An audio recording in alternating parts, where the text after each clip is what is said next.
Dell Computing brings its Y2K expertise down under and a homegrown research system that gets inside your head to find out what you want and need. Join me tomorrow on TV1 for Telstra Business, your business advantage. Then on breakfast from 7 o'clock, if you think that age matters when it comes to sport, you will need to think again. We're going to show you how the elderly are excelling. And check this out, we test Mike in the kitchen. We'll see you tomorrow.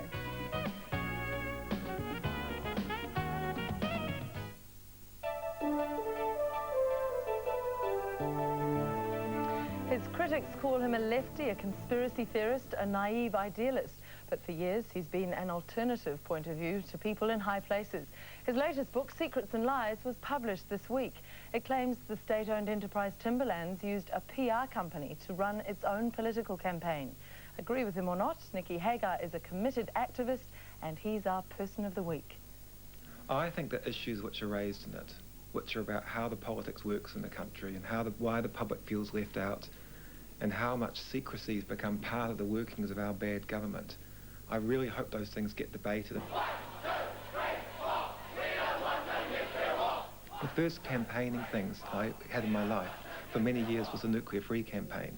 And so I had the experience of watching an issue go from being marginal and conspiracy theorists and wacky through to being national government policy. And I saw the power that the public can have when it does. What we have seen in New Zealand is that people are tuning out of political debate. I believe we are going through a dark age where a particular style of politics has alienated the public and really threatens having a democratic society. It's as basic as that.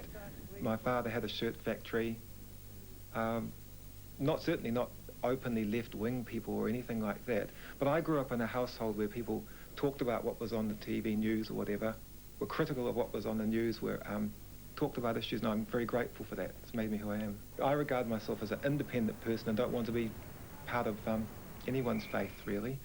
So you'd never stand for a political party? I once did. You did once?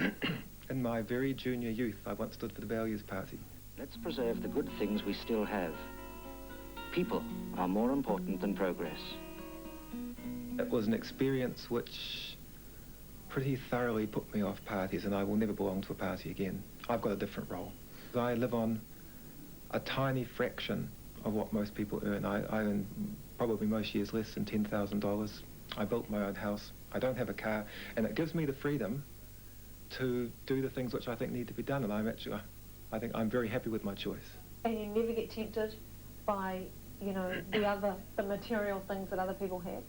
I look at the jobs which other people have, and I'm